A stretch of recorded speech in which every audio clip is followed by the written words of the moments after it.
أما بعد رب اشرح لي صدري ويسر لي أمري واحلل عقدة من لساني يفقهوا قولي رب زدنی علما وبلغني بالصالحين۔ احادیث کی جو تلاوت چل رہی تھی اور احادیث جو ہم لوگ پڑھتے ہیں ہر کلاس کے پاس، یعنی اصولی طور پر دیکھا جائے تو یہ جو ہے کلاس، اس میں 3 سبجیکٹ جو ہیں 1 گھنٹے کے اندر ہوتے ہیں۔ پہلے حصے میں کلاس کے ہم لوگ جو ہے احادیث پڑھتے ہیں، جو فضائل علم کے حوالے سے زیادہ تر ہیں احادیث۔ انشاءاللہ بعد میں اور جو دیگر ابواب سے ربط رکھتی ہیں ان کو، ان احادیث کو بھی بیان کیا جائے گا۔ ابھی یہی سلسلہ جو چل رہا ہے اس کی کو آگے بڑھاتے ہیں۔ دوسرے حصے میں جو ہے عقائد کے حوالے سے گفتگو ہو رہی ہے، اور تیسرے حصے کے اندر جو ہے وہ ہم لوگ فقہ کے چند مسئلے جو ہیں وہ زیر بحث لاتے ہیں۔ تو جو حدیث آج کی ہے ہماری ہے وہ یہ کہ جناب پیغمبر اسلام حضرت محمد مصطفیٰ صلی اللہ علیہ وآلہ وسلم کا ارشاد ہے، نوم مع علم خیر من صلاۃ علی جہل۔ علم کے ساتھ سونا بہتر ہے اس نماز سے کہ جو نماز جہل کے ساتھ، نادانی کے ساتھ پڑھی جائے۔ یعنی ایک انسان علم رکھتا ہے اور علم کے ہمراہ سو جائے، اس کا سونا اس نماز سے بہتر ہے کہ جو نماز جہالت اور نادانی کے ساتھ ادا کی جا رہی ہے۔ یہ جناب پیغمبر اسلام سے ایک حدیث۔ دوسری حدیث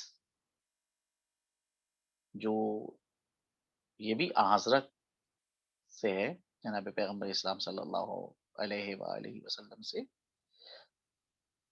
فرماتے ہیں، والذی نفس محمد بیدہ، جس کے قبضہ قدرت میں محمد کی جان ہے، العالم واحد اشد علی ابلیس من الف عابد۔ ایک عالم